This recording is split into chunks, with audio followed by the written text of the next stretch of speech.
There will be people who used to pray, but they end up in hellfire. They pray, but they end up in hellfire. That doesn't make sense.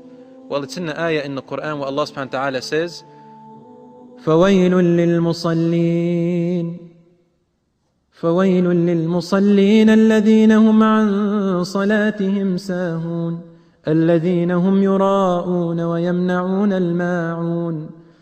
Hellfire to those who pray. And then if you continue the verse, it says, those who when they do come to pray, they are neglectful of their prayers. So they pray on and off.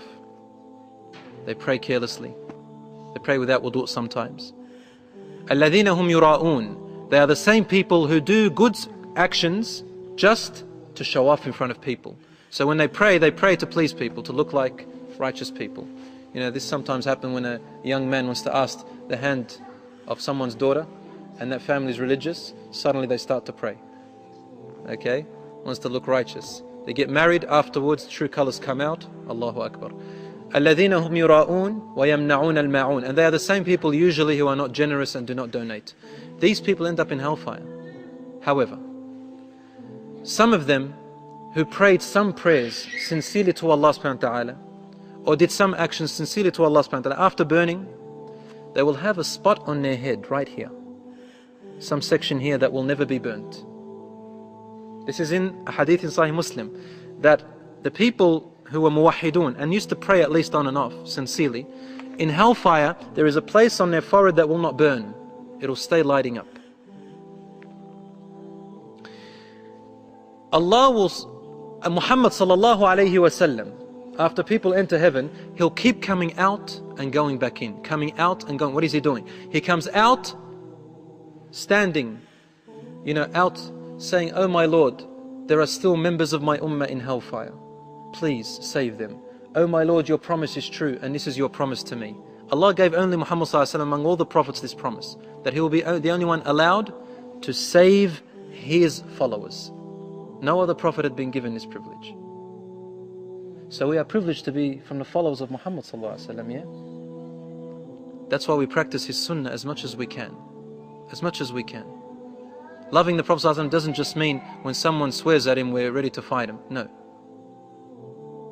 It's understanding who the Prophet is. When you love someone, what do you do? What do you do when you love someone? You imitate them. You imitate them. Rasul sallallahu alaihi wasallam will keep coming out. My ummah, my ummah, my ummah. And so Allah will say to the angels, go to the request of my messenger sallallahu alaihi wasallam, because Allah loves him the most. Go. Every single Muslim believer that's in hellfire, that has an atom's worth of tawheed, take them out. And the angels will go looking at them, and they will know them by a sign. The sign will be the spot on their head, as we said according to the Sahih Hadith. And they will bring out every person with that sign over here.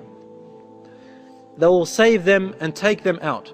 And they will take them to a particular river, Nahrul Hayat, I think it's called, the river of life. They'll take them there, and they are unconscious, and their bodies have been charcoaled, it's burnt. And they'll be placed into this river and washed, and then placed on the banks of the river. And suddenly their bodies transform from ugliness to beauty, from darkness to light. And they will still have one sign, the same place on their forehead becomes the sign in heaven. People will know that these are the people who were saved from hellfire. They will smile to them and love them, and they will come to them, and they will be called Masakin Ahlul Jannah, the poor people of paradise.